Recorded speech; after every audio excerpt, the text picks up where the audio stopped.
Sweet Terrier, Irish. Or Irish Terrier. Irish Terriers. Okay, I'm looking at an Irish Wolfhound. Big guys. That's huge.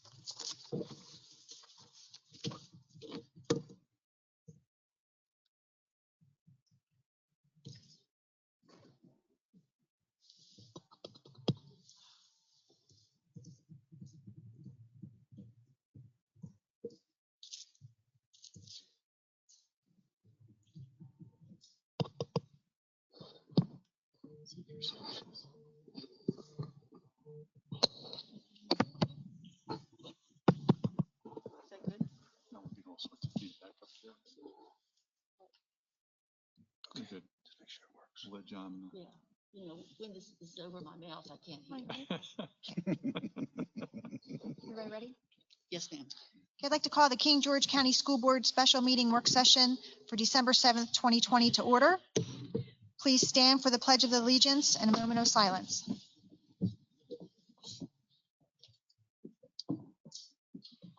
Pledge allegiance to the flag of the United States of America and to the republic for which it stands, one nation, under God, indivisible, with liberty and justice for all.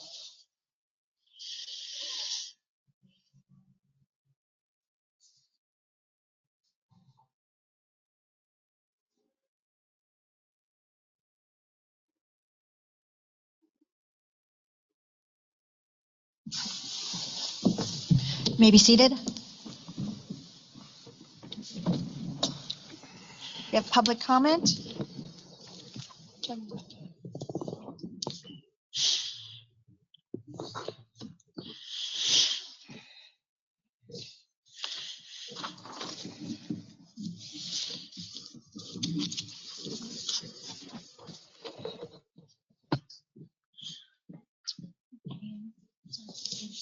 Okay, great. We have Miss Rachel Scott.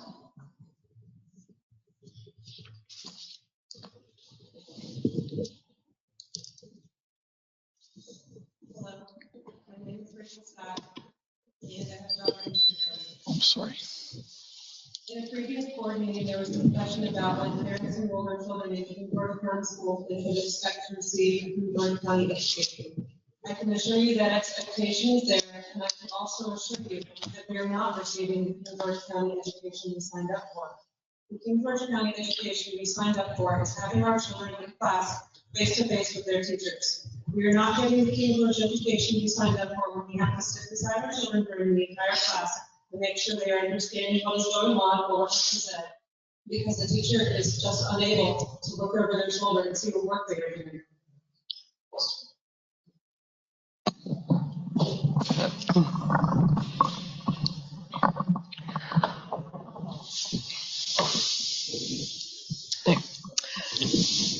If we had wanted to do this and were able to do this, we would be homeschooling. I have my daughter enrolled here because I think she can learn better from a teacher whose job it is to instruct students, but I think it is only better if she can be in school, not virtual. I really want no part of virtual education for her, but that is the only choice you have given our family.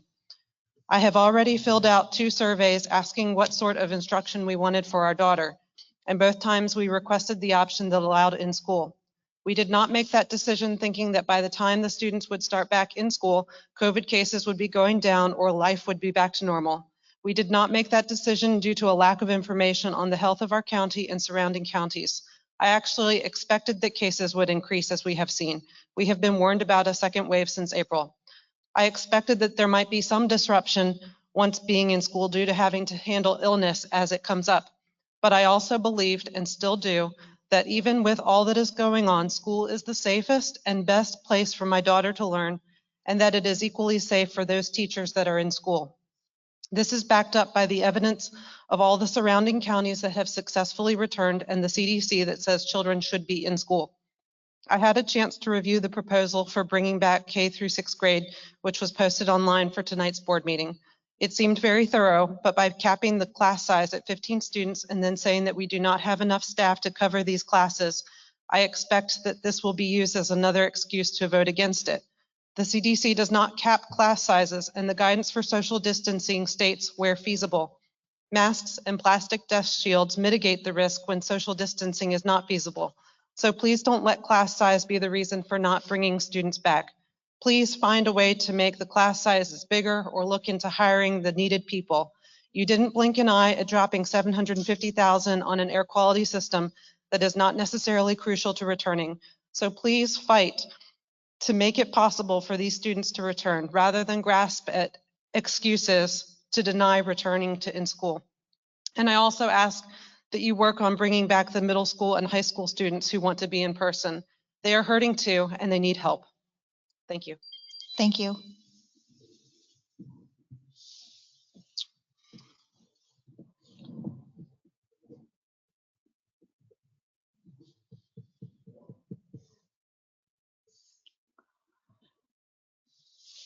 Mr. Vance, we're ready for public comment online.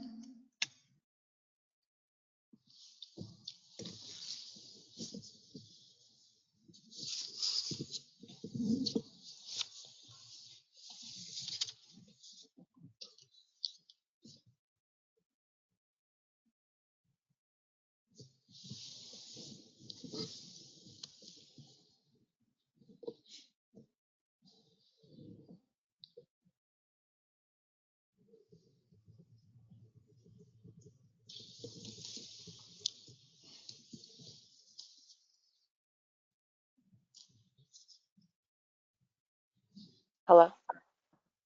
Yes, go ahead, please. Okay, I'm sorry. My name is Christy Law, and my daughter is a second grader at the King George Elementary School.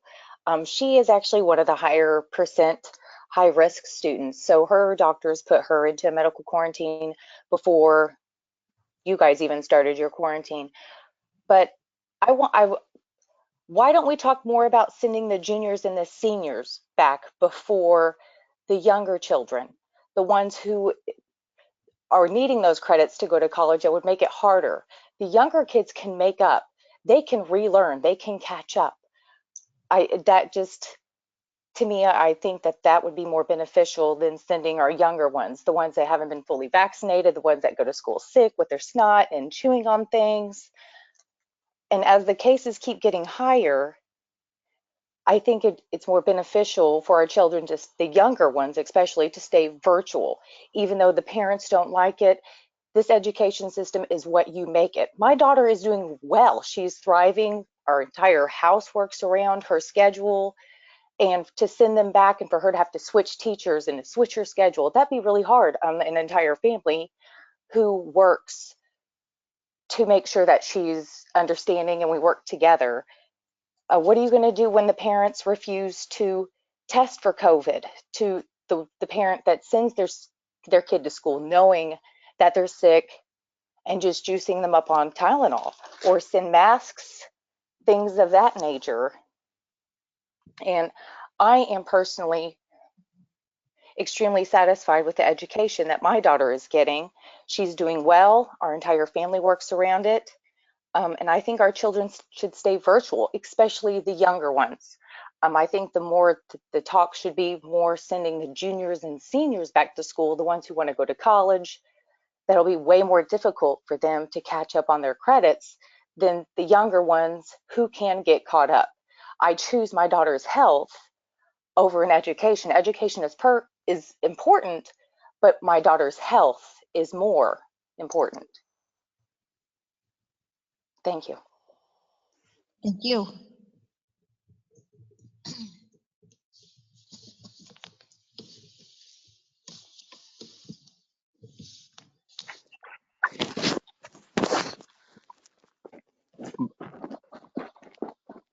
Can I go ahead? Yes, go ahead. It's Brian Gregan, 9485 Elm Court in King George, and I have two daughters at King George Elementary.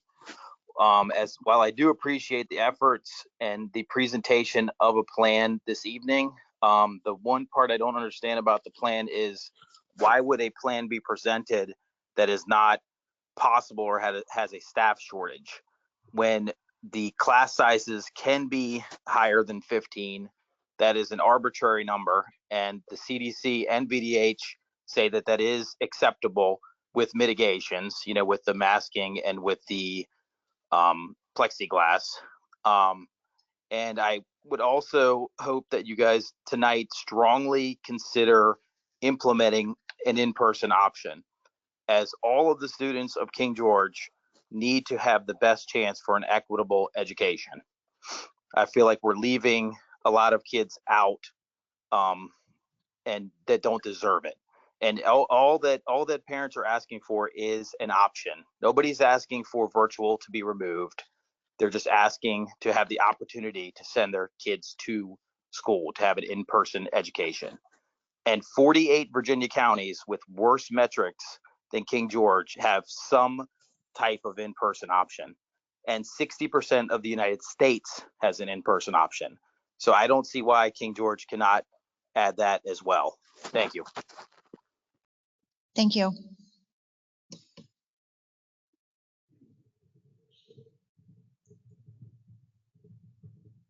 Good evening. My name is Yvonne Richard, and I'm a resident of King George, a parent of 2 King George County School students who are doing very well virtually, and I'm also a King George County School employee.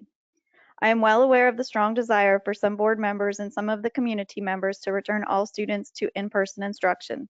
And as details begin to be presented, I hope all of the board will begin to ask questions regarding these plans before making any motions for implementation. Some questions that will need to be answered include: where will funding come from for the additional positions that will be needed for in-person instruction? What will happen when staff have to quarantine after January 1st, when the Families First Coronavirus Response Act, which provides paid leave for staff, expires? Will staff be expected to use all of their leave time in order to quarantine when they're exposed? Where will additional staff be found if we currently are unable to fill the existing positions that are listed on the Human Resources page? Do we have enough substitutes to cover K-12 staff who are currently have medical exemptions to remain virtual? And who will be responsible for contact tracing within the school system? I've heard from many community members that they're not even being contacted by the health department when they have been exposed. Will school personnel be expected to take on this additional task as well? And how will childcare be handled at the end of the second 9 weeks? I have many other questions that I've shared with the elementary reopening group, but these questions I believe are the most critical that the board should have answers to prior to making any additional plans and any motions for proceeding forward. Thank you. Thank you.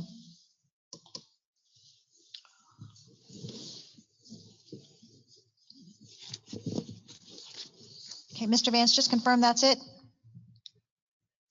Okay, thank you. All right, we're going to go ahead and move on to discussion items. I would like to just switch the 2 agenda items on here. We'd like to review the SOL testing update first.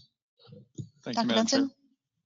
Thank you, Madam Chair. Ms. Hill is here this evening to provide some information for the board and for the public regarding recent provisions or guidance that the Virginia Department of Education has provided regarding SOL testing.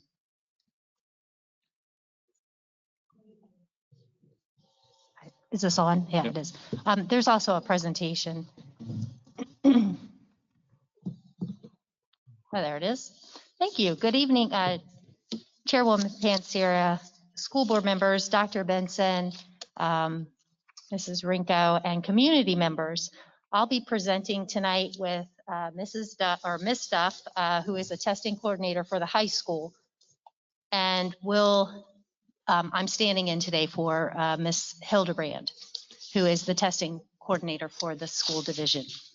So last month, a press release came out notifying school divisions and the public of an emergency guidance that was approved by the superintendent of schools at the state level, Dr. Lane, and also the Board of Education.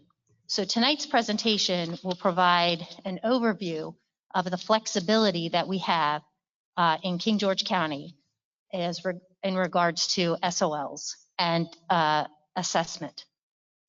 I'm gonna put my glasses on.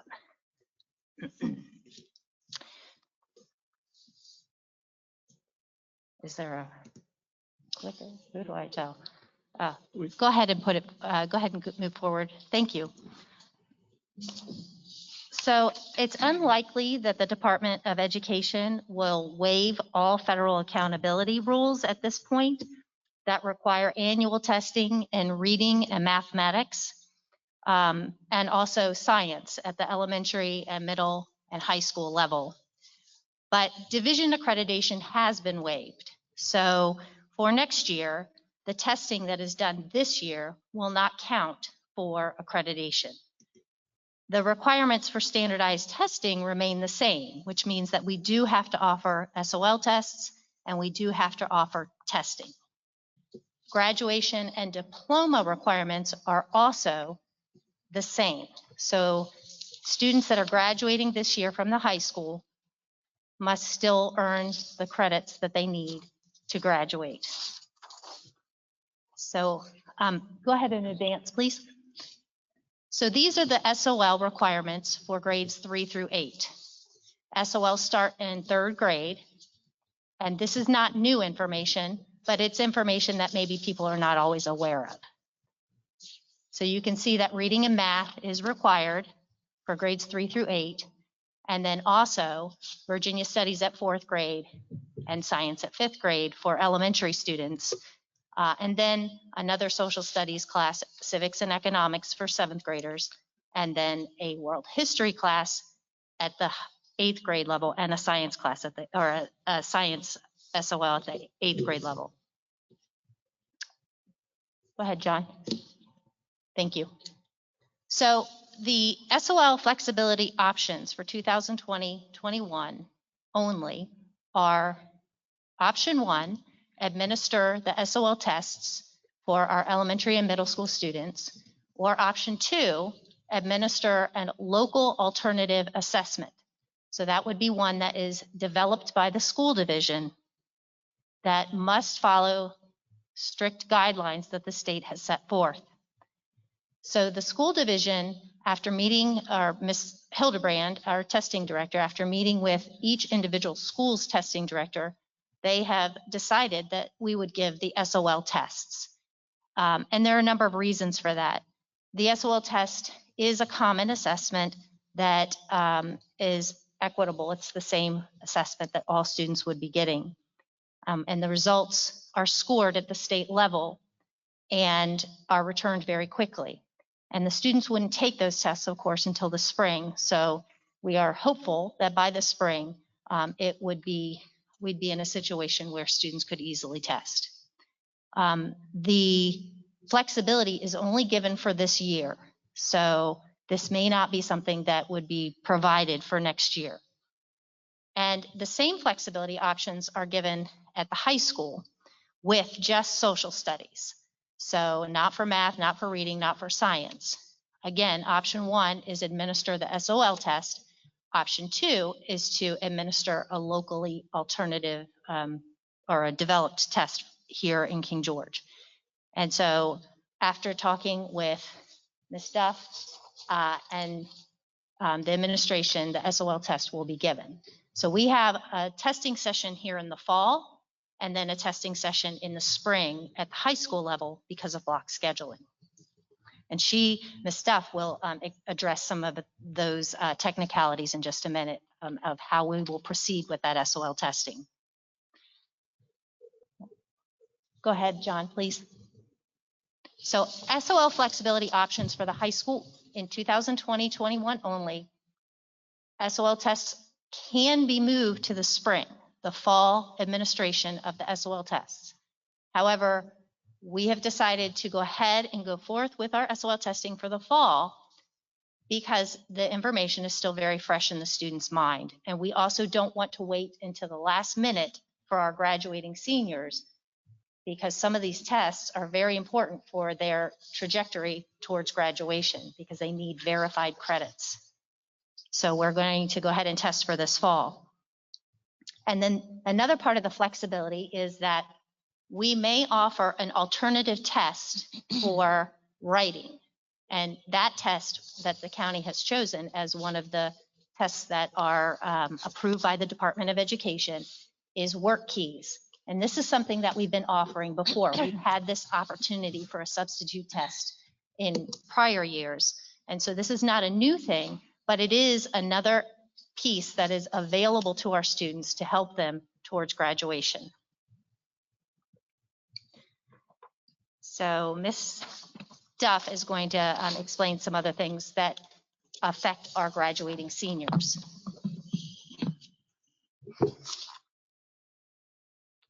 Good evening. I am Sandra Duff. I'm the testing coordinator at the high school. We have, if you can go to the next slide, please. We have students who earn a verified credit when they pass a class and an SOL. So passing the class is not enough in order to earn the verified credit in order to graduate. One of the flexibilities that they are offering this year is a locally awarded verified credit. So the chart that you see before you is all of the criteria that has been in place for locally awarded verified credits for years. The first column are the requirements up until this time, and the column on your far right is the new requirements that are just for this fall 2020. So the ones highlighted in red are the two differences. The difference is that it used to be between a 375 and a 399 would allow them to earn a locally awarded verified credit. That range has been broadened to 350 to 399. And students used to have to test twice in order to earn this credit, and now the state is only requiring that they test once. So these are changes that allow us some flexibility in how often we're going to have to test students. Dr. Lane has also relaxed the requirements. Students used to have a cap of 3 locally awarded verified credits, but these COVID LAVCs do not count towards that cap. So that has been adjusted. If you can go to the next slide, please. These are the testing requirements for the high school. So at some point in their career, so reading and math are done through 8th grade. And then the students are not tested in reading or writing again until English 11. So the reading is the regular reading SOL, and the writing we are using the business work keys. We have already tested some students this fall. We had about 120 students come into the building last week on Wednesday, and we have another 110, 115 coming in this Wednesday with students who need another chance to retake it next Wednesday, the 16th. So those are the students who are in English 11 right now. The students who are in reading, they'll take the reading SOL in January when we return after break. Math SOLs are a student must complete one while they are in high school. So for each student, it's different depending on if they took a class in a middle school and took an SOL. They would take, if they took 8th grade Algebra 1, they would take geometry at the high school. So it's one of those 3 tests. Science is the same. Every student must take the biology SOL. That's a federal requirement. And then earth science and chemistry are also options. For history, many of our students don't take a history SOL once they get to high school because they've got the World History 1 from middle school. So that just depends. So for 3 of our grade levels, 9, 10, and 11, those are the only 5 SOLs they need to graduate. Our 12th graders are a different cohort of students that have had the last bit of the old graduation requirements, so they need a student choice SOL, and they would take one of those other options for a standard diploma, and then they would take additional SOLs if they're going for an advanced diploma. They're the only ones that have this requirement.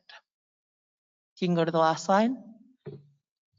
Thank you. These are the current numbers with our seniors, looking at who's on track to graduate.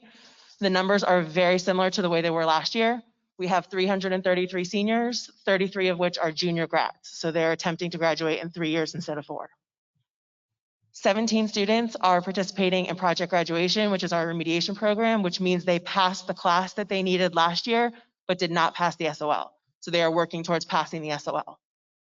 There are currently 46 students who are in a class right now that they need that SOL to graduate, 24 of which are junior grads, and that is most likely the English 11 because they're taking English 11 and 12 this year. And we have 279 students in our senior class that have completed all of their graduation requirements. So they are just working towards passing the classes they need in order to graduate.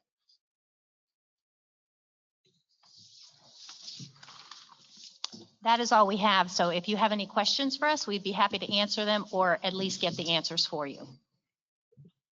Thank you. Ms. Gonzalez, did you have any questions? Sure, I just have one quick question. To make sure I understand correctly, so on the last slide that had the numbers of students, so if 279 of them have already completed the SOL requirements, does that just mean that the 46 plus the 17, there are only 63 high school seniors that need to take SOLs this year? There could be some overlap there. There could be a student who is in a class right now that they need to graduate within SOL and be a part of that project graduation. It's not exact, but yes, around close. 50, it's closer to like 50 students. Okay. Okay, thank you. Ms. Hawk? Yes, just remind me, do the junior grads have retesting options if they don't pass the test or get, what was it, 350?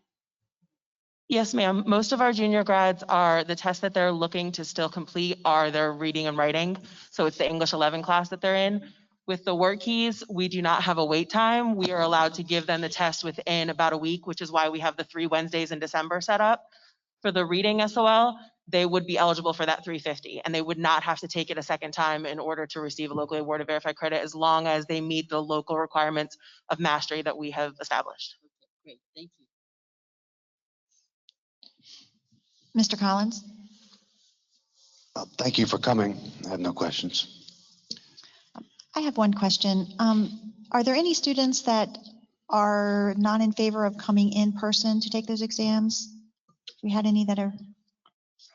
I can speak to the work keys because that's what I've been working on. So that's 229 11th graders who needed to take the writing exam this month.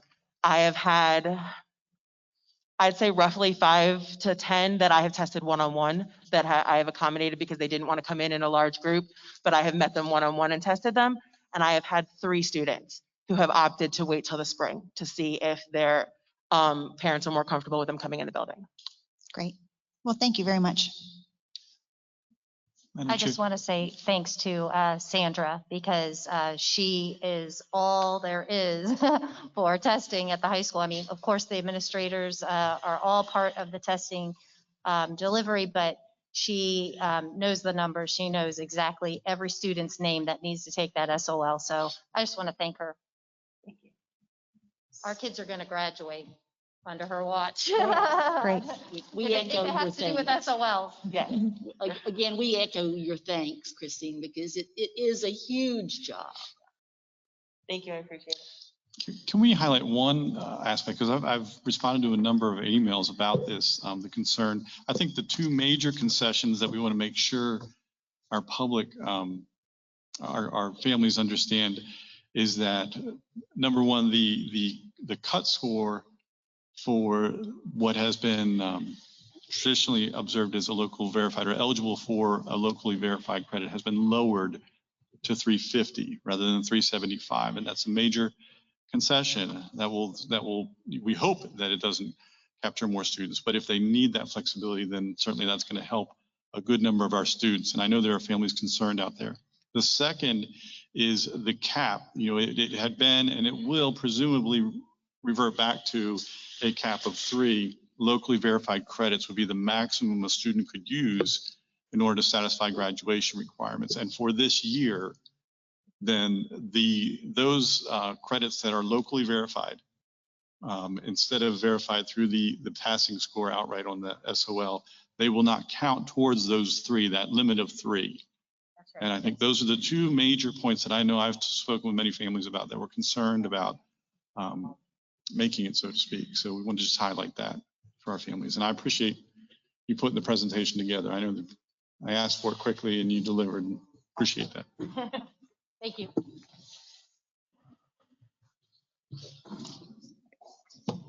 Next discussion item is the reopening task force update. Thank you, Madam Chair. I have all 3 levels represented here this evening. Just to bring you an update, I know that, again, all the groups have been working hard virtually. They've had cross committee conversations.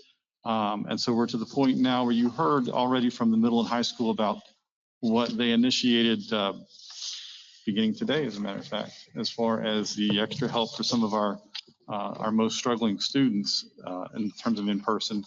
I know they have an update in terms of looking forward at possible schedules.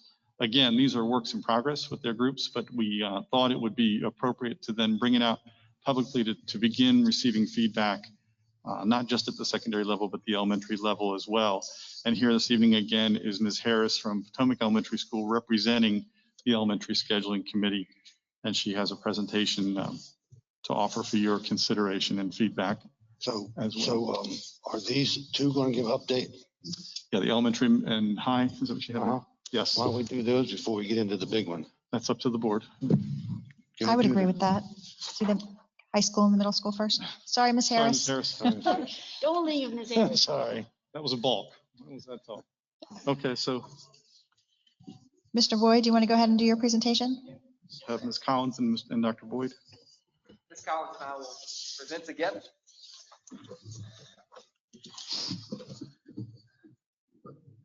Good evening, board members. Thank you for this opportunity again to update you on our plans to move forward. Ms. Collins and I will again present together. You guys have heard from us, and we have provided you handouts that we'll reference in our brief update. First, I wanted to let you guys know that when we last spoke to you, we talked about a program where we wanted to target students and provide some timely intervention. That officially began today, and I'm proud to say that we had 47 students in attendance today that got off the buses, got into the school through the health screening process, and throughout the instructional day received support and made progress moving forward. So we're very happy, and I think exhausted. And Ms. Duff, who's also in the audience, that was named the testing coordinator here tonight, is certainly the jack of all trades at our school as well, and had a big part in making sure that that program was successful from the high school vantage point. And I feel accomplished as I come talk to you here today. Do you want to talk about that? I sure will. So our day today started off, we had 33 students in person today. We anticipate having more tomorrow. It was a very productive day, and it was just a wonderful feeling to have students back in the building. I couldn't do it without the wonderful team I have at the middle school that all pulled together to make it happen. Okay, so an update on our return to in-person instruction. I provided a handout for you guys that has 2 slides on the front of the paper and 2 slides on the back. I want to begin on the slide that says KGHS Scheduling Committee Update, December 7th, 2020. And again, just to reconfirm our priorities in our subcommittee, we want to, as all schools will, offer a virtual and in-person option for our students and families when we return. Our second priority, as it's been from the beginning, is to strive to offer opportunities to our students that are equivalent to opportunities available to students in past years. So again, making sure that as we provide these opportunities or considerations for our students moving forward, we're not continuing to, shed them of opportunities that they would have had if we were in person as a typical school year would have allowed. Our third priority, protect instructional time needed to cover required curriculum, which is very important and really required of our teachers to make sure that we have enough time to cover all of the SOLs before we have the exam that we just discussed.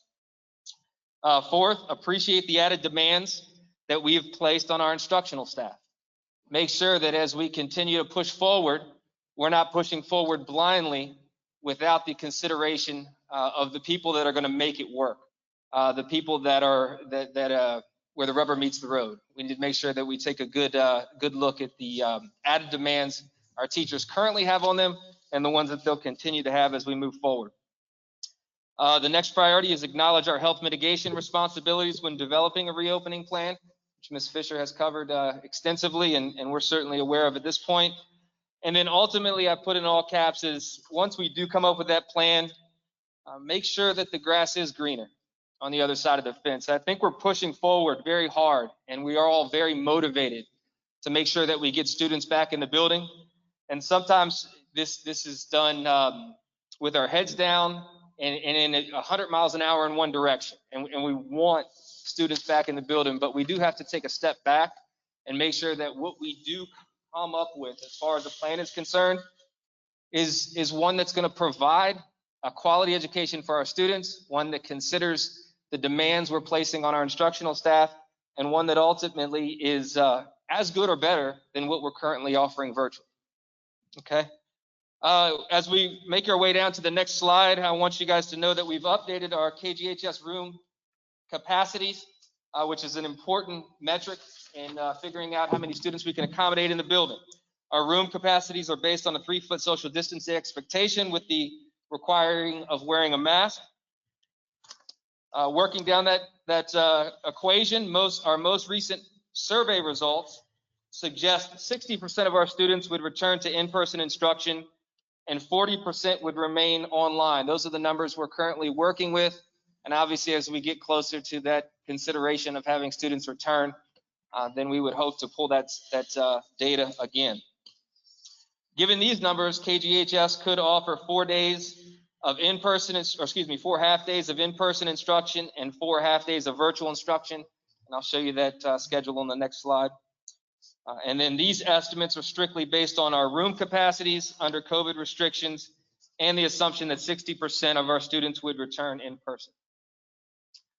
If you turn the paper over, you will see we've had a lot of discussion and a lot of debate from all of our committee members on how we can really carve up that instructional pie. Because now that we all, and all schools really probably in the country, are going to be offering a virtual option and an in-person option. So with that added demand, that additional modality that we have to teach to, we have to find out how that fits into our schedule. So after a lot of discussion and debate, we really have only come up with 3 really clear ways as to how to do that. You can carve up the instructional block to provide some virtual time and some in-person time. You can carve up the instructional day to do the same, or you can lay those 2 options on top of each other, providing virtual and in-person at the same time. What we've decided to do is carve up the instructional day right now, and we continue to look at that option with greater detail, but also we're still considering other options as well. And then finally, before I turn it over to Jennifer, the last slide there talks about our medically exempt staff update. And this still remains to be a concern for us, but here it is in great detail. Currently, we have 18 staff members that are medically exempt. 2 of those staff members are support staff, 5 are paraprofessionals, and 11 are teachers. The numbers in red, the paraprofessionals and the teachers, provide direct supervision to our students, and we would need to find coverage for those students, for those teachers as we move forward. Because the plan is for the medically exempt paras and medically exempt teachers to continue to teach from home. However, we would need to provide supervision for those students that reside in the classroom while they're teaching from home. So I can stop there and turn it over to Jennifer. Thank you, Dr. Boyd. Madam Chair and the board, the schedule that I provided you is the schedule that King George Middle School is proposing. And our committee as well had quite a lot of spirited debate and research and discussion. And we've sought feedback from our teachers. And we made the decision that we are not going to ask our teachers to teach virtual and in person at the same time. We felt like at the middle school level that just was not going to work. So we are also looking at a similar schedule to what the high school has. It's a half day virtual in the morning and a half day in the afternoon in person. Because the middle school offers 6 classes and not 4, we are already on an alternating schedule where we offer 1st, 2nd, and 3rd periods on Mondays, 4th, 5th, and 6th on Tuesday, and then repeat that process on Thursday and Friday. So our committee wanted to ensure that we were not really losing live instructional time. And the schedule that we're proposing preserves that. We have roughly the same amount, roughly an hour of live instructional time in the morning delivered virtually, and then again in the afternoon delivered in person. But because we did not want our students to be asynchronous for 3 days, we are asking our blue and gold group to participate virtually on the days that they are at home. And that's what the color coding is. And I can explain that in more detail and it might be helpful because I know it's a little bit confusing. But The purpose of that was so that our students could remain with their teacher. So the teacher would have, for example, if the teacher has a first period of 24 students, that teacher currently is now seeing all of those 24 students Monday mornings and Thursday mornings. Our proposed schedule would have it split. Our data shows that 70% of our families want to choose in-person learning. So based on that, there would be 7 students that would stay virtual, 17 would be in person. And we're proposing a blended solely so that we can accommodate all of our students, busing, in-person supervision in the building. If it's possible to go 4 days a week, that'd be great. But right now we are proposing the blue and gold split. So if I'm a blue student, I would attend my first period in person Monday afternoon. But if I'm a gold student, I would attend it with the virtual students Monday morning. And what are the blue students supposed to do? They're supposed to work asynchronously on their homework Monday morning, and then they would attend in person Monday afternoon. And then that would proceed through and it would flip later in the week. Like I said, it's a little confusing, but I think that we could do it and it could easily switch back to all virtual if that is necessary. We do also have similar scheduling concerns, as Dr. Boyd mentioned. In my building, coverage for virtual only teachers will be challenging. We have 10 teachers and 1 paraprofessional that we need to provide in-person supervision. The teaching part will be the easy part. I'm not going to say easy, but our teachers will continue to teach virtually as they are now, but it's the in-person supervision. So we do have a plan for that. And our plan is to have students supervised by available substitutes or participate in the internet cafe as we started today. Because we can house a large number of students in that space and they would just continue virtual instruction.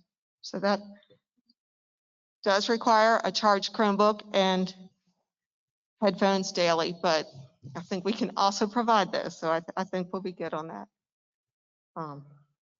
Other questions, comments? Ms. Gonzalez, did you want to start? Sure, thank you. Thank you both. Ms. Collins, can you, and I think you hit on this, but I think maybe it was lost on me. So the blended, so that designation, can you explain that again? The blended is what we started with at the beginning of the year, where you split your in-person students.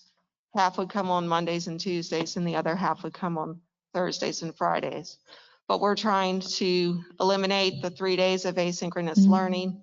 So we're proposing that on the 2 days that students remain at home, that they participate virtually in the morning. Right, but okay, so they're attending virtually, but not with the other group. They're still in their own session, right? So the virtual students would attend every day, and then half the time, the blue groups would participate virtually with them, and the other half, the gold group, would participate virtually with them. Okay, so is there a period of time where the blue and the gold are in a class together with one teacher, a virtual class? No. Or no, they're still separate? They're Okay. still separate. Okay. All right. I had other questions, but I can. Ms. Hawk, did you have any questions? I didn't hear the numbers initially of the coverage. You said how many teachers? In the middle school, I have 10 teachers and 1 paraprofessional. 10 and then 1 para. Thank you. And then I had a quick, in the blended, would the same teacher be teaching both or not? The same teacher will teach the students they're currently teaching. It's just the time of day that would differ. If I'm a 100% virtual student, then my teacher's always going to teach me in the morning. And if I'm a blended, it depends. I'll be in person 2 days a week in the afternoon and virtually 2 days a week in the morning. But would the teacher be teaching to in-person and virtual at the same time? No, that is what we're trying to avoid. Right. That's what I thought, but I wasn't sure. Mr. Collins. Mr. Collins, do you have any questions? I don't have any questions, but I hope we'll have a board discussion after these updates. Yeah, of course. I have a question. So you said that there were 47 students that came to the high school and 33 at the middle school for a total of 80 students, but we had 600 on the list that were failing. So Yeah, we've made a lot of phone calls. We had actually 70, nearly 70 that committed to coming. We had quite a few students that and families that were not interested in coming. And then of those 70 for us, for high school students, 47 got off the bus today. So we'll continue to push forward and make those phone calls. We do have students, as you mentioned, that ranked a little higher and will now be next in line for taking a desk that was going to be occupied by one of the students that was not in attendance today on the high school level. And similarly, at the middle school, we extended an invitation to over 120 families. We were unable to reach some. They were just non-responsive, and others said no. And even some that said yes couldn't start today, and others just did not show up today. But word got out, and I think we will have more tomorrow. okay, thank you. Okay, did you have another question, Ms. Gonzalez? I'm sure I do. Has all of, so I guess this will apply once we get to the elementary school schedules too.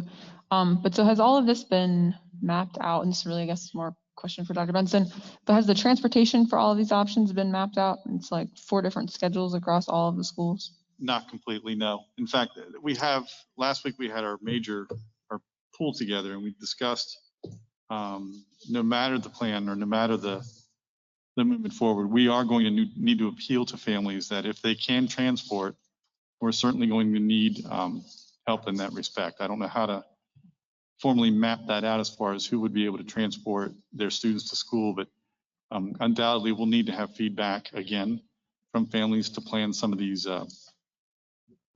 ancillary services that are necessary to make this work. You know, both the transportation, the need for additional subs, the need for additional staff, for supervision's sake, where we have potentially a situation of needing to pipe in virtually a teacher who is needing to teach from a remote location into a classroom of in-person students. So those are some of the primary logistics that at this point then we would pursue in the coming weeks. Okay, so and I understand, and I know some of this, like there's some staffing questions with the elementary plan that we'll see in a little bit. But I guess as far as the transportation piece is concerned, when, I guess January 14th will be here before we know it, right? So when, I guess, what is the benchmark date that we're striving for to have those additional details ironed out?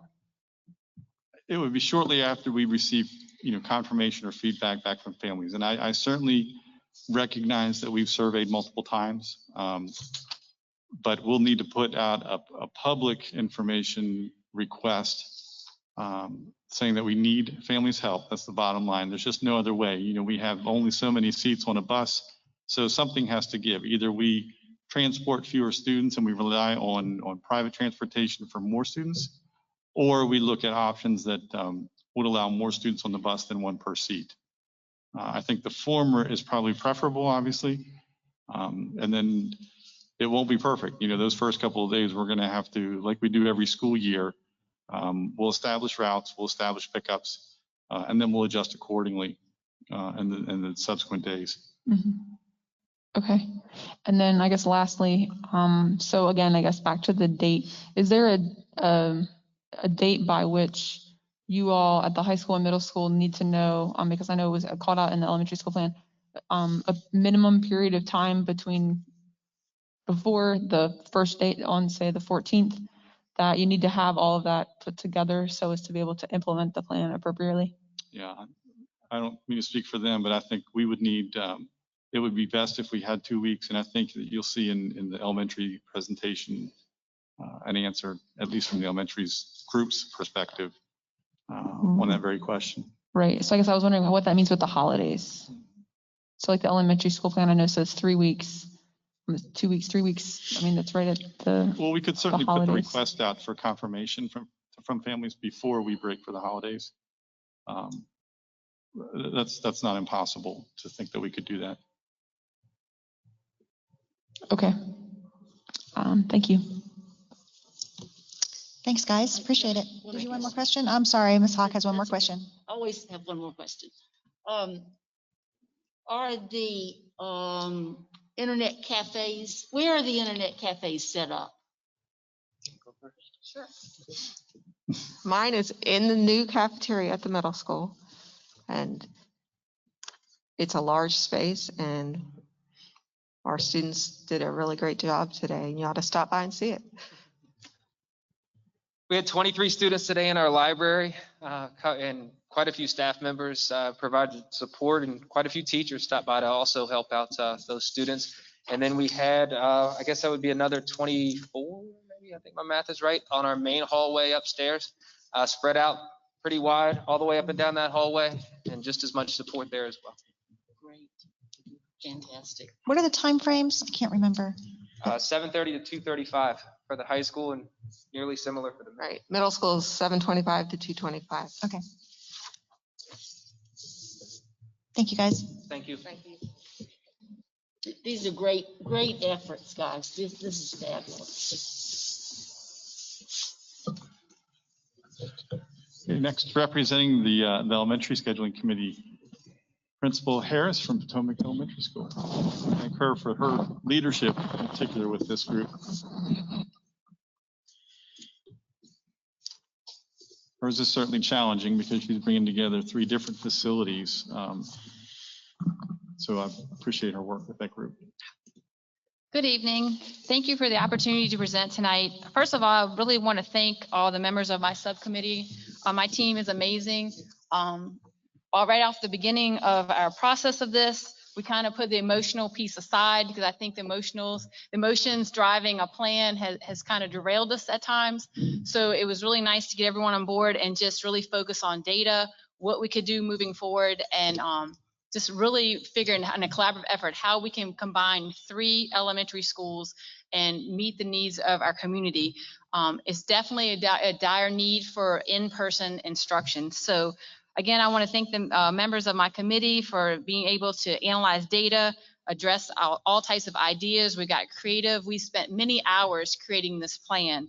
And most of all, I just really would applaud we came up with some good solutions. So I think that was pretty powerful in our discussions. So when we started, next slide, John, the committee, our goals were really to provide an instructional plan that would offer an in-person and a virtual option for our families. We wanted to create a plan that promotes health and safety of our staff and our students. We wanted to create a plan that reflects feedback from all stakeholders to include parents, teachers, and other school staff members. And this piece was important because I feel like we needed to have buy-in from everyone that was involved. So this plan that I present to you tonight is a collaboration of all 3 elementary schools, and it has been presented to all stakeholders at each school. So I'm here speaking on behalf of our committee, but this is a collaborative effort of all 3 schools. And then a final was to outline a plan that will maximize instruction with the current staffing and resources available. So I really wanted to kind of just be very transparent in our thinking, because it's really easy for us in the community to say, hey, why don't we just open the doors and everybody come back to school? And still we want this virtual model as well. So we looked at that first. What could we do to get K through 6 back in school 4 days a week, full days? Because that was some of the feedback that we got from the first go around, even with the K2 plan, was that the half-a-days really created a hardship for families, that if it was full days instruction, they thought it would work better. Transportation was an issue. So we really kind of put that up front here of how we could tackle that problem. So as you can look, we still had to keep the virtual school option to our families. And then the capacity, we put 15 or less in classrooms, and we'll talk about that at the end of this presentation. But we had some classes in the original K through 2 plan that we did not implement that had class sizes of 17 or 18 that seemed to be a concern. So that's kind of where the number 15 kind of came from. And going back to the buildings when we could map it out put the desk and spacing with the plexiglass and all the PPE that we have been provided, 15 seemed like that was a pretty good average across the 3 buildings.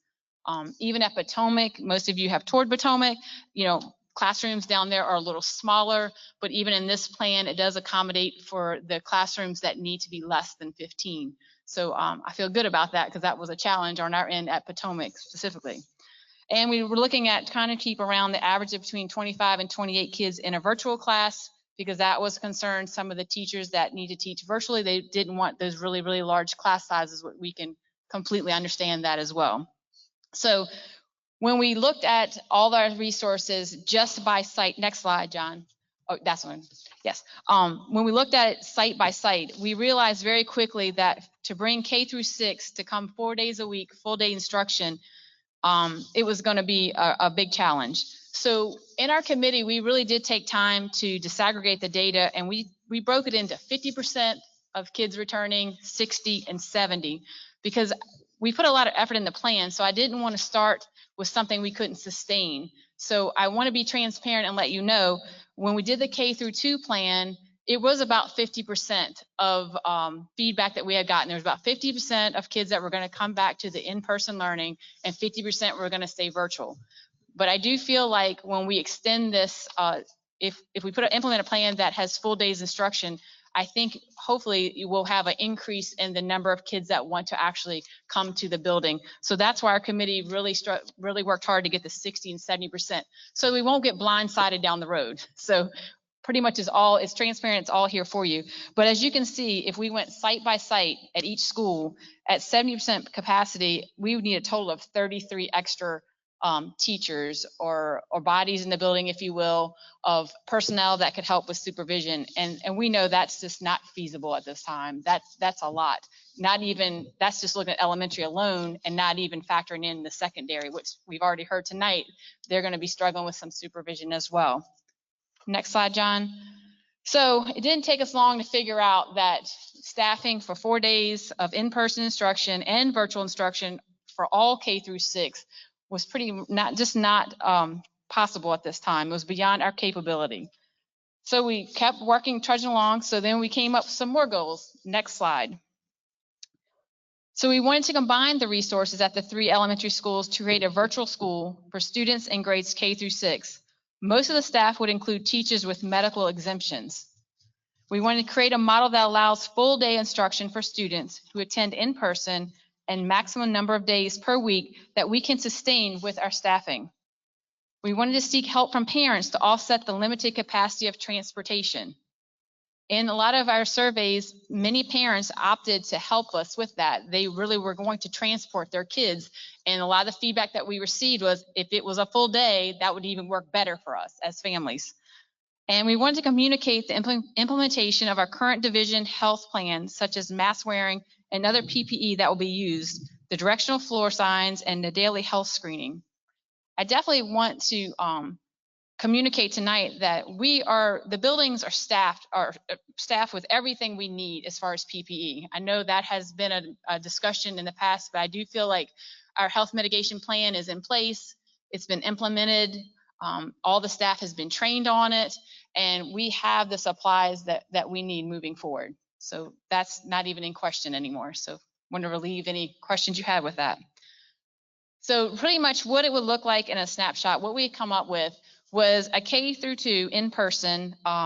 These students would attend 4 days a week, Monday, Tuesday, Thursday, and Friday. 1 day a week would be the asynchronous, would be with our Wednesdays, the virtual remote learning on Wednesdays, and in-person days will focus on full day instruction.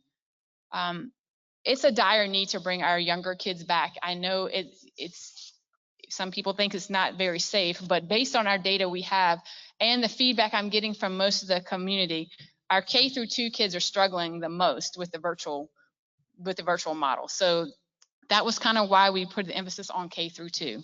And we had already pretty much had designed a plan that would work. So I feel like we've already done the groundwork that was needed for that to happen. So I think we're there with K through 2. 3 through 6 was a little bit more of a challenge. So we looked at putting in a hybrid model where students would attend in person 2 days a week. And in a blue gold model, We changed the days a little bit after a lot of discussion.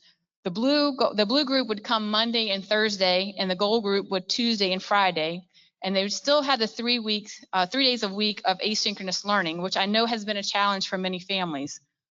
This schedule maximizes in-person instructional time, and it breaks up the asynchronous learning days and allows for more immediate support for all students. The idea was that they wouldn't have 5 days in between classes. So if you came on Monday, we could really target that asynchronous work for Tuesday, Wednesday, and then when you came back on Thursday, it'd be a chance for us to really provide feedback and kind of more targeted instruction as we move along instead of having the big breaks. So that's really why the committee chose those days, breaking it up like that. And then the class size right now, like we said, there would be no more than 15 was an average, and about an average of 25 students in the virtual classes. So that's just a basic snapshot. Next slide. So in the virtual plan, be K through 6, it will be sharing the resources in the division to create a virtual school option that will run similarly to the current model, in which students will be engaged in both live and self-paced parent-supported learning. All students will be provided synchronous 4 days a week as they're getting now, and Wednesdays will still be utilized as an asynchronous learning day. In this model, there is a possibility teacher changes will happen and schedule changes will have to take place to make the plan work. So really what we were looking at doing is creating a virtual school within the school division.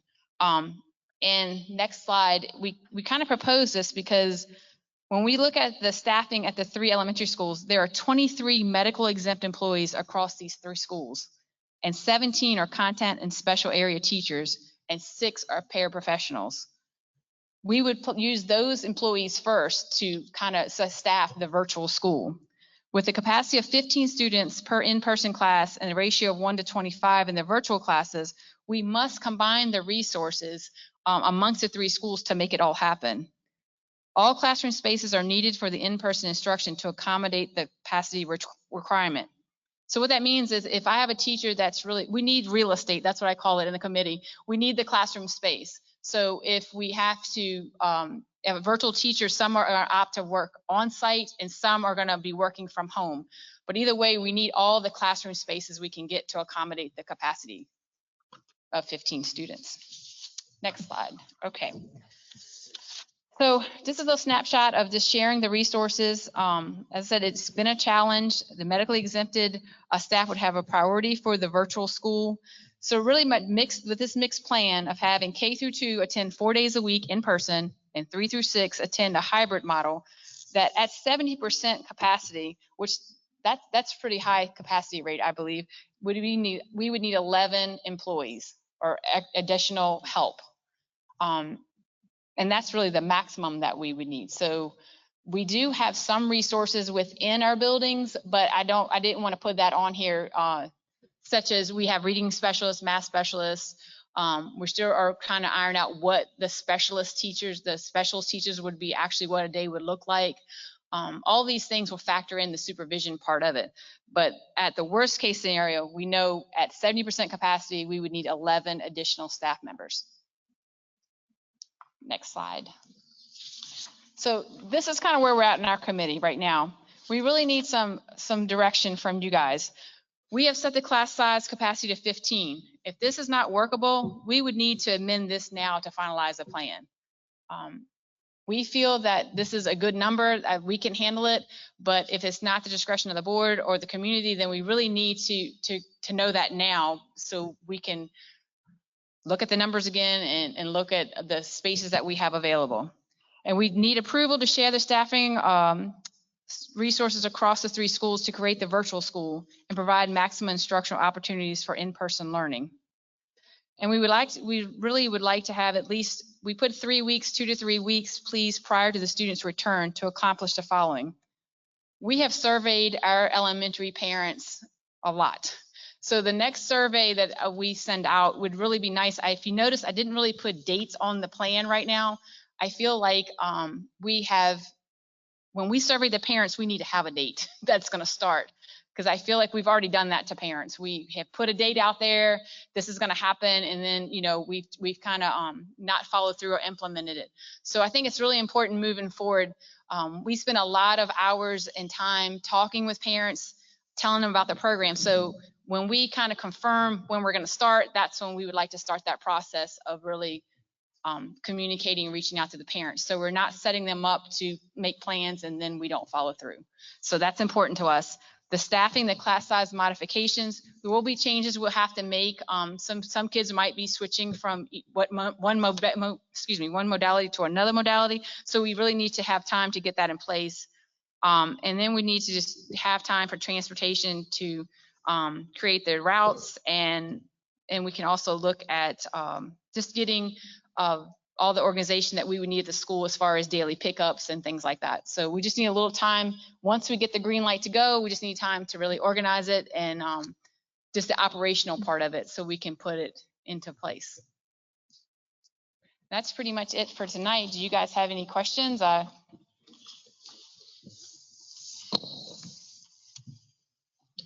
Ms. Gonzalez?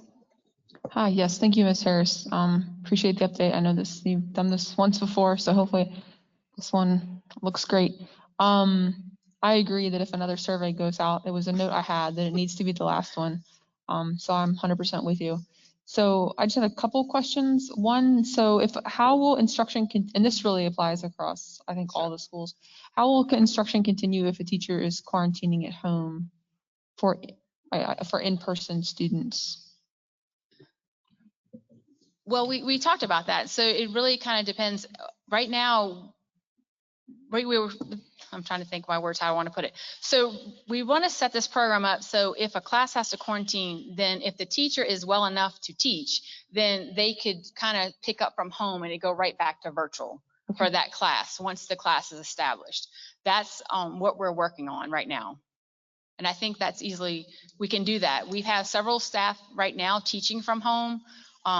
And it seems to be working fine. Yep, I would agree.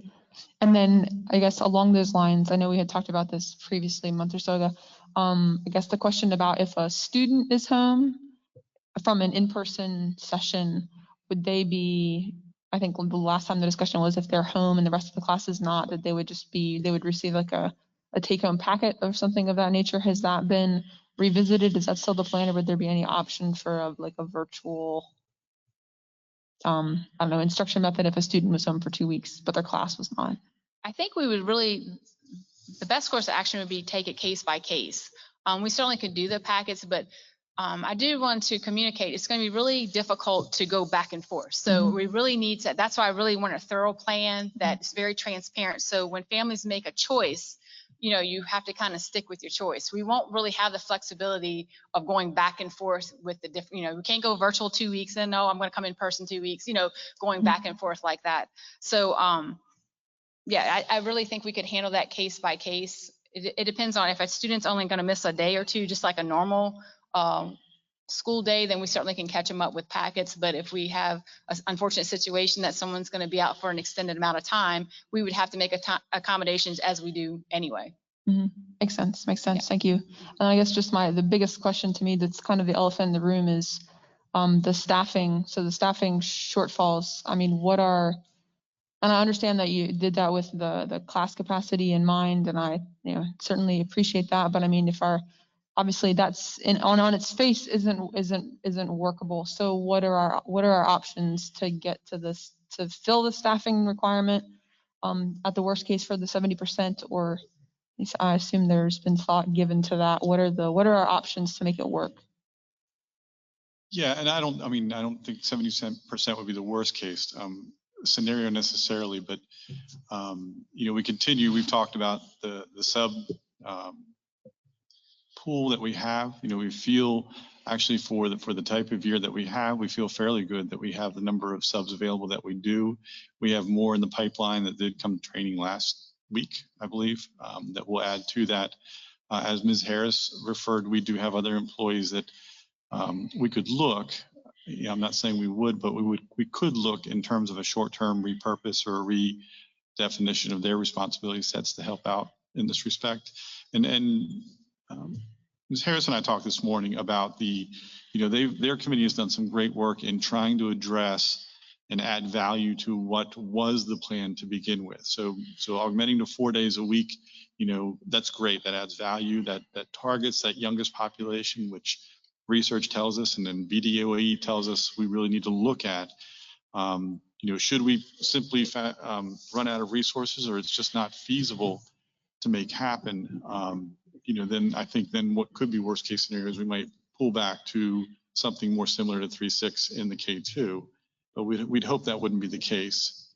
I guess the short answer is, and I have colleagues I talk to, and they've done the same thing in terms of needing to plug vacancies where they've had teachers who have either needed to be absent or who are medically exempt, that type of thing. Everybody's kind of scrambling and making it work as best they can at each school. So it's, in some respects, it would be case by case.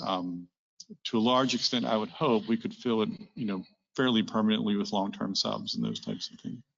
Okay, so then I guess when you said worst case scenario is when maybe we would go back to the hybrid model or something that to ease the staffing burden.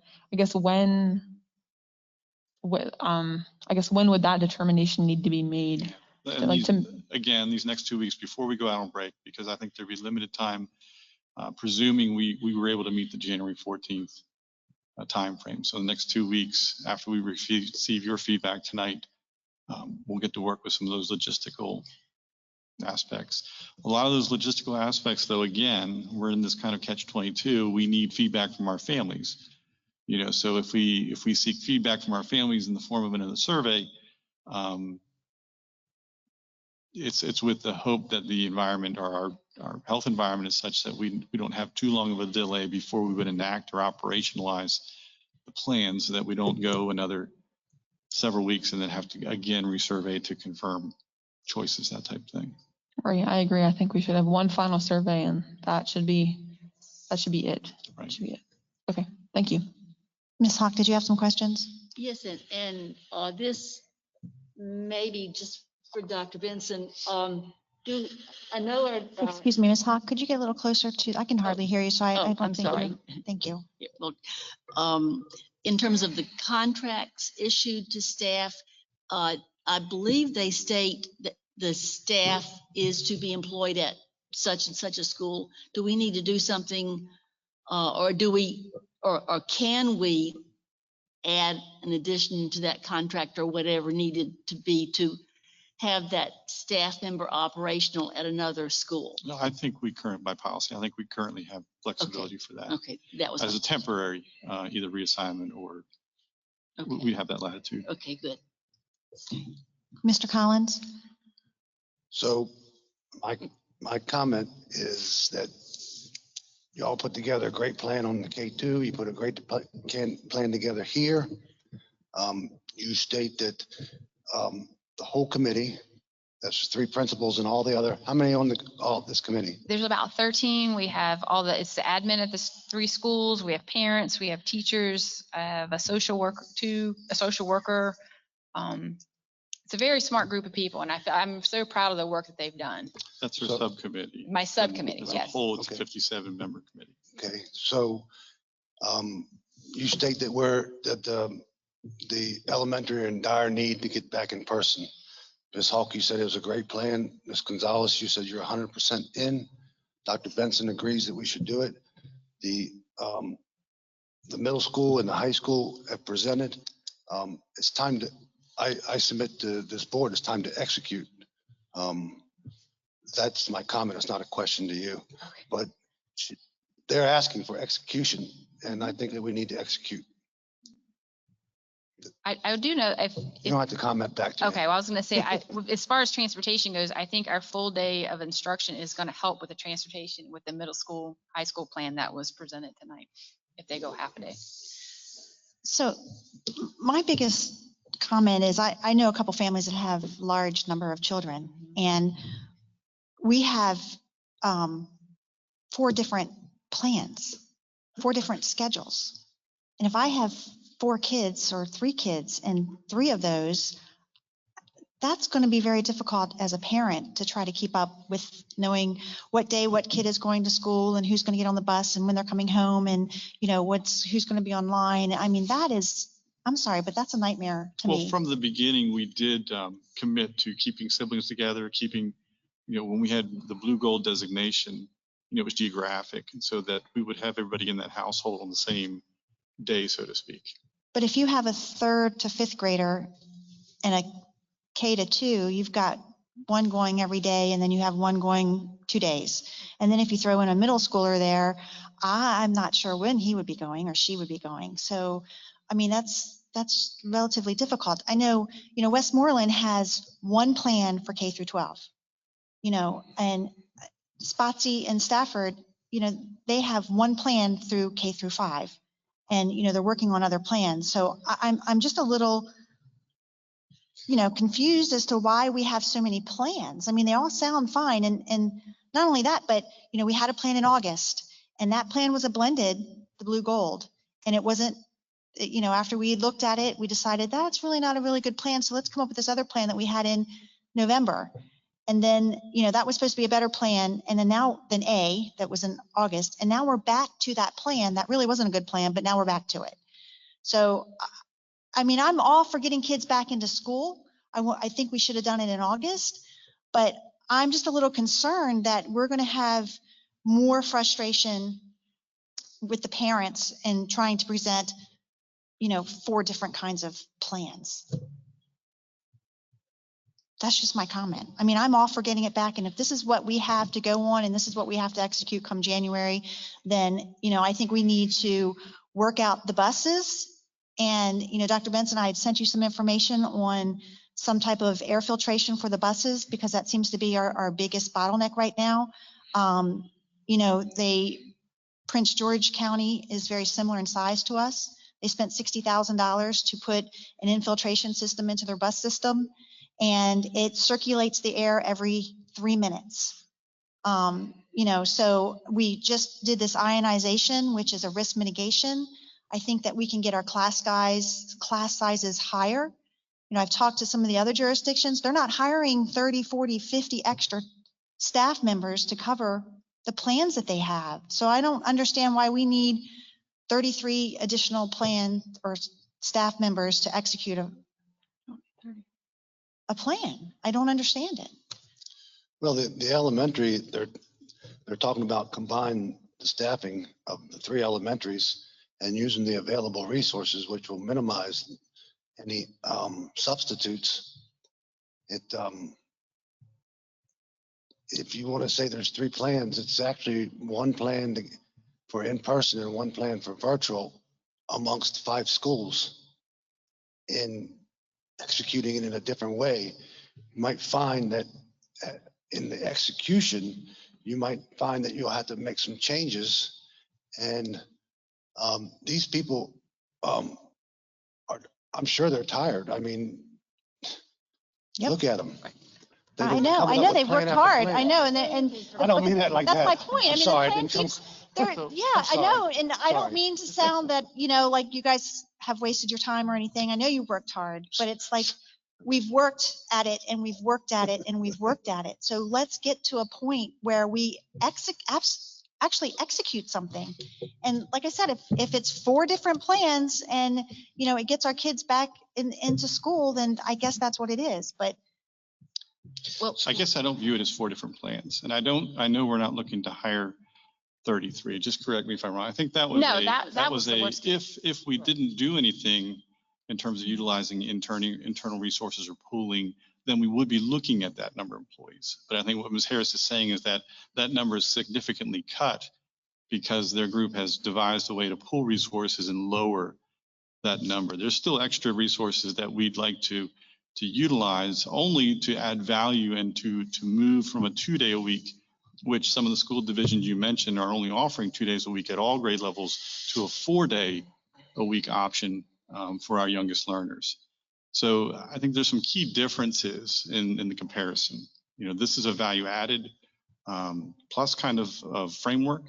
Yes, there's some differentiation across the grades, but I have faith. I think that families could adjust accordingly. And I think the value that's embedded in this instructionally and academically are for our students far outweighs any risk of confusion in terms of differences between schedules. Can I speak to the elementary part of that? That was in our committee, we discussed that. So if I have a second grader and a fifth grader, I know my second grader is going to come 4 days a week and my fifth grader will be at least 2 days of the week. And my family, I'm going to have kids going in the same direction full days. And I guess it does get complex, but this plan is not perfect. I'll be the first to tell you it's not perfect, but it's the middle of the road. Over here, you've got, 100% virtual that we know is not working. Well, over this side, we've got, let's bring them all back. Everybody come every day. We know we can't do that right now, but it's a good middle of the road plan. And this is a plan that I feel that we can sustain from whenever we start it until we finish it. So that's kind of where we're at with that, with our numbers. The only other option you could have was cut the K through 2 back and have that hybrid 2 days a week, which we really don't really want to do that if we think we can staff it for 4 days a week for our younger learners. So why couldn't we go 4 days a week for K through 5? Because that's what I showed you up with, because it break the numbers, the chart I gave you earlier, when the hybrid model, we need additional staff to accommodate. But that's with only 15 students in a class. Yeah, but going to hybrid, you're cutting the class in half. So 2 days a week, when you have 25 kids in a class, you're only going to bring in, say we have 20 kids, we're cutting the class in half. So 10 are coming 2 days, 10 are coming the other days. Especially even in rooms at Potomac, some of our classrooms, really 12 is pushing it at the capacity. There are, less than 600 square foot of real estate down there in the classes, if you will. So other schools can accommodate different. We gave you the data based on, we know we could sustain and we wouldn't have to back off from those numbers. That's what we can handle and we can move forward with it. So we have 47 kids in the high school today, 33 in the middle school.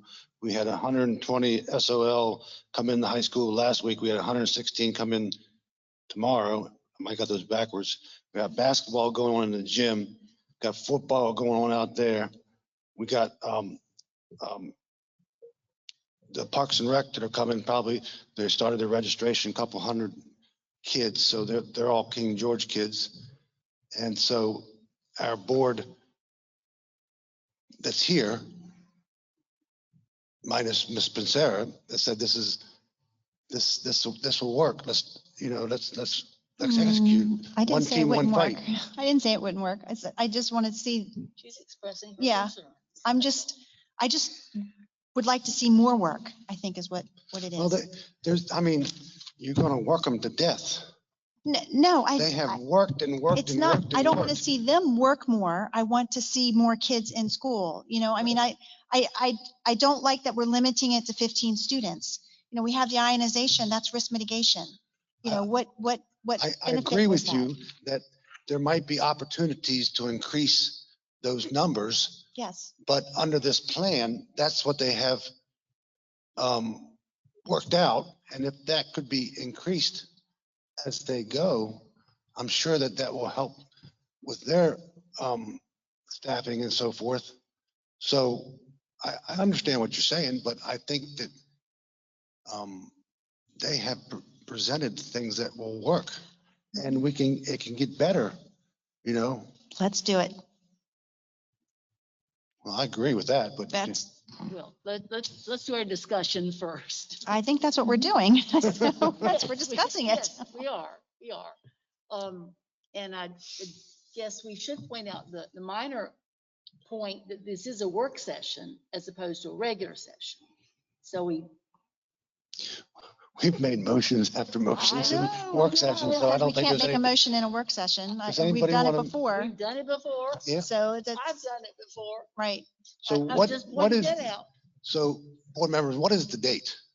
the date for today. January 14th. No. Did you say, No, Ms. no, I know Gonzalez, what is the the date beginning is. of the next semester? No, what right? date That was the, for So execution that's what, of this is my question. I believe it 18th. was January the 18th was what we had 18th. originally proposed, but I was cautious of putting dates on here. Like, again, I just do not want to put this out to my families until we have it confirmed. Well, that's why I was asking, what is the date? I thought it was the 14th. Is that- Well, the semester ends and then there's like I don't have the calendar. Oh, that's right. 18th.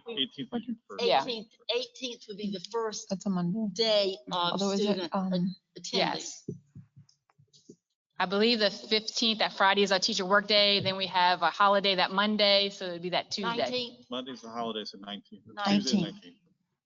So that gives us more than the 3 weeks. We would be able to get the surveys out and get everything and get the bus transportation together? Yes, I mean, I hesitate to bring up a kind of another elephant in the room, and that is, we've talked Then about the don't. plans. I'm sorry? No. Then don't. I think Bring it up it's now. only prudent that you, and it may not be just a local issue, but I think that, we've all heard of health metrics and that type of thing. And I watch it every day. I've told you that in previous meetings, and we have yet to have a day in December, and we are 7 days in, where all 3 of our metrics in King George aren't at the highest level. Our positivity rating is over 11%. And so I guess this is a plea and just another reminder that we all do what we need to do to try to bring that positivity rate down and bring those metrics down to a level where it's at least safer, according to the VDH, in terms of letting this plan move forward. So I only bring that up. I think that's been a part of your consideration in the past. It's obviously separate from any planning issue that we've had, but nonetheless, I just offer that as a reminder, because it is the reality. If you hadn't brought it up, I was getting ready to. In fact, I just written the note down to myself. I think folks have got to know, and the only reason I took off my mask is because we would need to make it really clear. Folks have got to know that the only way we can get children back in school is if people will socially distance, keep gatherings in small numbers, and wear masks. And for those of you who doubt, I'm sorry, but this is the only way it's going to happen.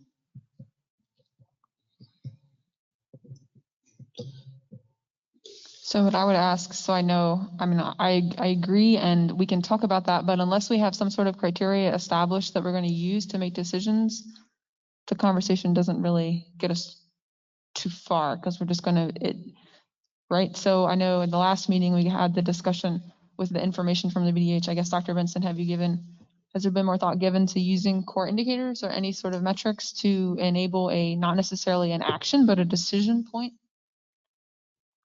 Yeah, that's the difficult part, is that, and we've heard from VDH that there is no, they would not make a recommendation in terms of school closure. They wouldn't advise that we set a hard and fast threshold of any number, that type of thing. It's really the difficulty is that it is inferring from the health data for the board to make a qualitative decision, at least a majority, that the level of risk we would be assuming is acceptable in moving this type of plan forward. That's really the bottom line, and there's really no easy way to create kind of a light switch on and off, even with that data that's available, because you just need to infer from the data in context. And we've talked about different aspects of each of those statistics in and of themselves, that some are more sensitive given our relative low population than others.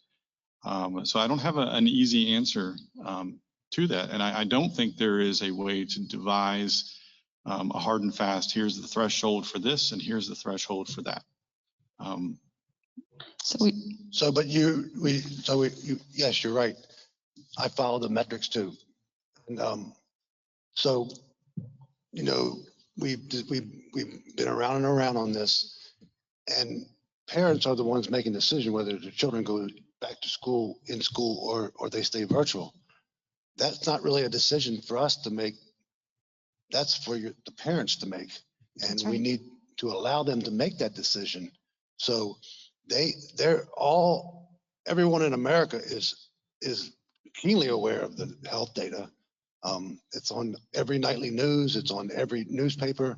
So let the parents make the decision whether they believe that the mitigation and what they want to do is send their children to school, given these plans. So if you don't mind, Mrs. Chair, may I make a motion? Sure. I'd like to make a motion to adopt the plans that have been presented, and the January 18th date would be 19th date would be the date that everything is in full swing. Do I have a second? I'll second. Okay, now we have discussion. So the only thing I would say is I would like to see the class sizes a little bit larger for, I mean, I understand that Potomac is smaller classes. I went there and I saw them and they are tiny. But, I would not like to put a set limit on 15. I mean, we do have other risk mitigation with that ionization system.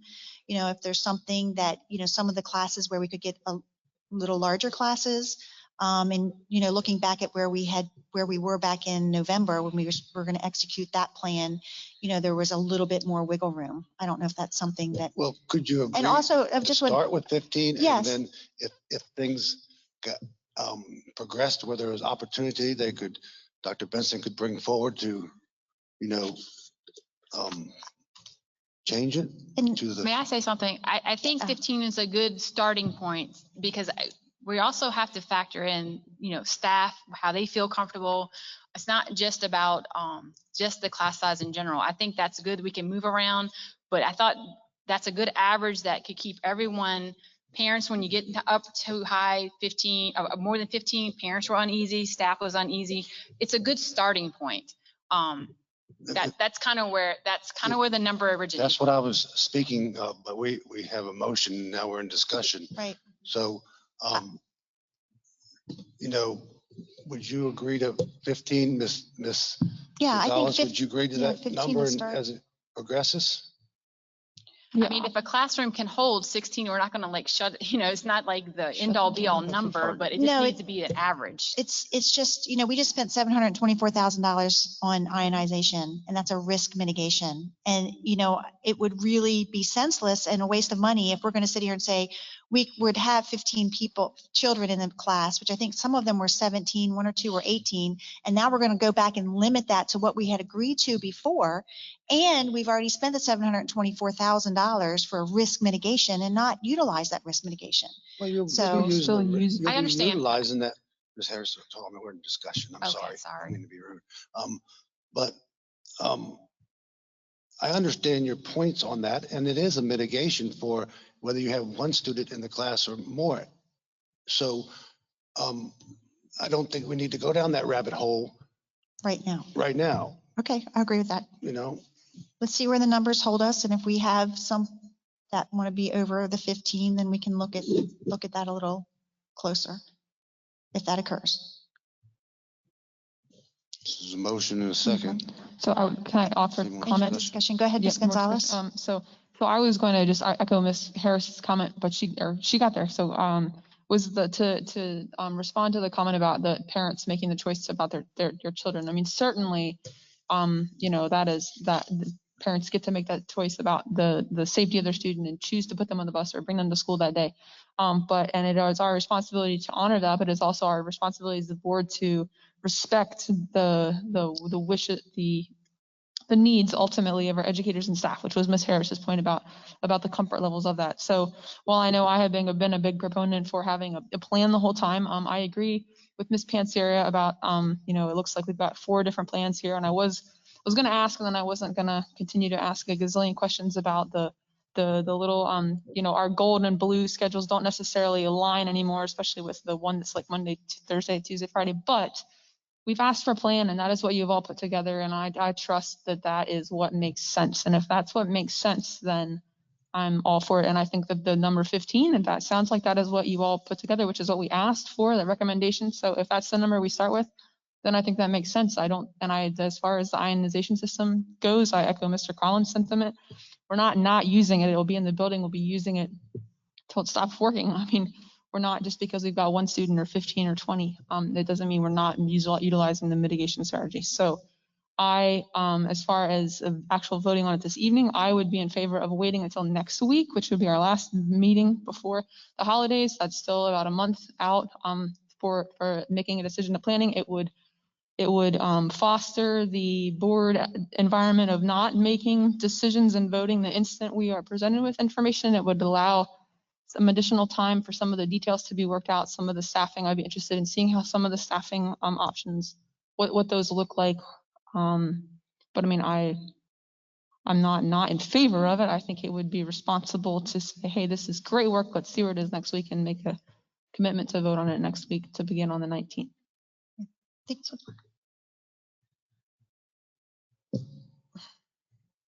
Any other comment? All right, let's hold a vote. All in favor? Aye. All opposed? It's either one or the other. I'm still thinking. Right. I listened to Ms. Gonzalez, who's made really, really sound points. I am very much in favor of the plan as we are looking at it. I don't want to talk myself into trouble. I am hoping that the plan that you have brought forward as a representative of all means that all staff that were on that committee and that committee talked to in general were in favor of this. I guess that's really where what I'm seeking is positive reassurance that staff will support it. All I can say is we've done the best we can. We presented a plan. It was presented to all staff members at all 3 schools. We had parent representation on the committee that went out in the community and talked to other parents. I had teacher representation that went out and talked to other teachers. I mean, this has, evolved from where we started. We had a couple other models that were shot down, right away from the feedback that we had gotten from parents and from staff members. So I do feel like this is a good representation of what we thought we could start with and then what we could live with and get it off the ground and be successful and mainly really maximize instructional time for all involved. That was the key to all of this. As far as the health mitigation part of it, the 15, I don't really settle on the number, but it seems to be the number has been a concern from day one. So really, we just want to be consistent throughout the building. So it's really hard for us to keep everything going. If we're over here, we're going to have 25 allowed here, but then on buses, we can't have it here. And then we got to have, 6-foot distance in the hallway. We just need consistency across the board. Everyone's going to follow the mitigation plan. Everyone is, really honed into that and want the best for everyone to stay healthy. But for us to lead it and implement it, it needs to be consistency. And this is a good average across the board. Ms. Harris, but Yeah, there was a motion, there was a I was second. gonna say, I know. There was one day. We're still I know, discussing it. We went know, back but- to the discussion. This is I know, but we're not discussing it with Ms. Harris. Though. That's the I thing. am discussing it with Ms. Harris. I know. And You shouldn't. I know that I shouldn't be because Robert's Rules of Order don't allow that, but. at Robert's this Rules of point in Order didn't time- have the COVID, so that's Thank all I'm you. saying. Thank you, Ms. Pansier. I really appreciate that because I needed the reassurance that it's been fully vetted. I knew, but I guess I needed to hear it. I've been as transparent as I can So- be. So if someone's against Yeah. it at this point, I can't control that, but That's true. it is No, a and- team and effort, it's a I- collaborative effort, and I- this is a representation of the So committee. does it That's carry really I all would I like, can. okay, so, all right, so let's So my try vote this is again. Wait, Okay, can I? all right, so all in favor? Aye. All opposed? Aye. No, okay, wait a minute, Ms. Hook. All in favor of the plan to start that has been presented to us tonight on January 19th? All in favor? Aye. Aye. All opposed? Let's say aye. That would be nay. Chair votes aye, motion carries to implement the plan presented today for K through, Madam Chair, if Six. it's a tie Aye. vote, it fails. it's not, it's 3-1. Oh, I thought you Wait. said. Wait, I said she aye. said aye. You said aye? Okay, Oh, so she then it's said all, aye. Okay. Four. so then it's 4. So I you said aye, apologize. so you were I said aye. aye. I'm sorry. Misunderstood. Okay, all right, so motion carries unanimously. So, Thank you, Ms. Harris. thank you, Ms. You're Harris. Yeah, Thank you. I Ms. Collins, just, Dr. Boyd. So if, well, wait, since you called me, Mr. Collins, to the table that I didn't agree, I want the teachers to realize that I do appreciate and understand the hard work that you're doing. There's no doubt about that. And it's a very difficult decision. It's very hard to make. You're not going to make everybody happy. We know that. There's going to be a lot of angry people. There's going to be a lot of very happy people. But I know that you've worked hard. I know Dr. Benson is a great leader, and I appreciate everything you do. Don't take it that I didn't. well, so The vote carried. So, Ms. Harris can sit down. All right, thank Yeah, you. I'm sorry. I thought you did. so, not to beat the horse, but, we have had personnel send us emails and come and speak, and we've mitigated those things that they've asked. So I think that we're on a clear course to try to bring all the players together to make it work as like I say, one team, one fight. And I'm sure there'll be some dissension, but we're a community and we'll get over it. So can we as a board ask Mr. Benson, or I'm sorry, Dr. Benson, to look into that Webasoto air filtration systems for our buses? I agree. We have, Would anybody, I can send you the link so that you all can look at it as well. I don't, Shall I start a GoFundMe page? GoFundMe page, yeah. Well, like I said, Prince George County, which seems to be similar in size to us, spent $60,000 to do their fleet. I don't think it was 100% of their fleet, but, so we're not looking at hundreds of thousands of dollars, I don't think. Well, we're already being kind of, Criticized.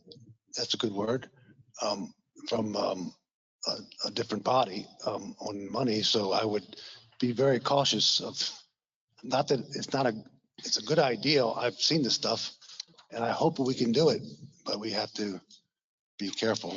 We just can't forget about our bus drivers. No. Oh, absolutely not. I mean, they're not nearly as outspoken, but I know that they're out there. I've talked to a few of them and, I mean, the bus is a very small, 1,000 cubic foot room that they're all in for an extended period of time, and they're not open and to a large classroom. So there's a little bit of risk there.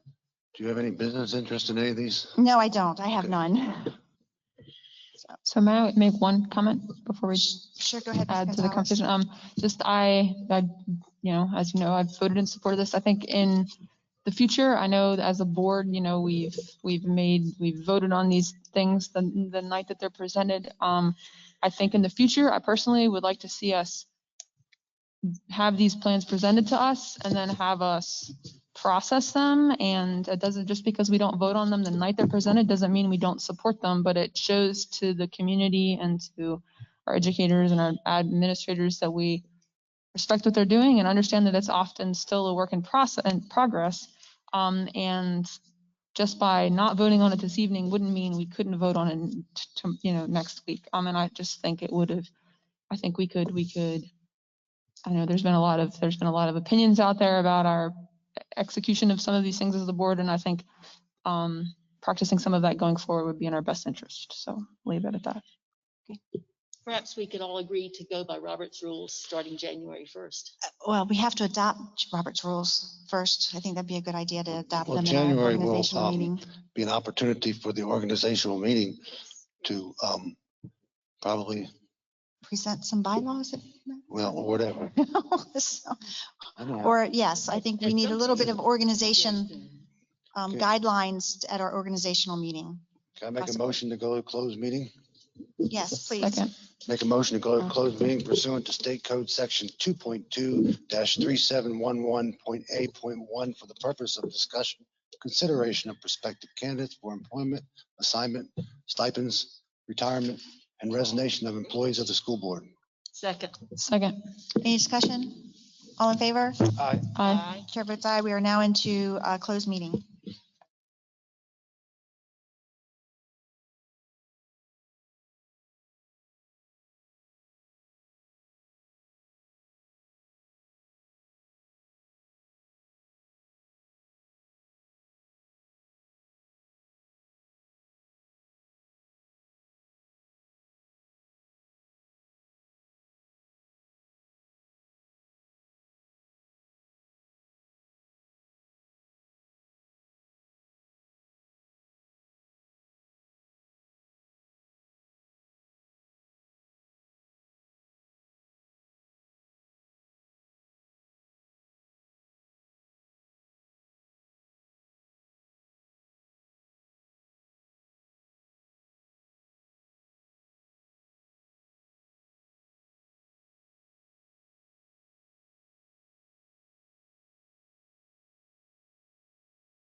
one family's gonna. I They've got think I 4 do. kids to take care of. I'm sorry.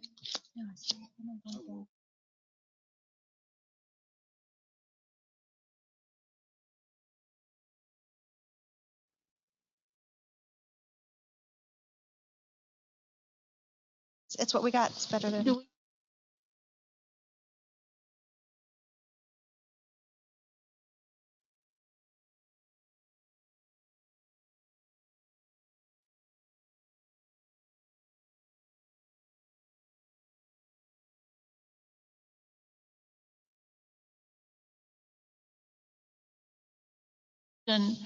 And certify. Certified.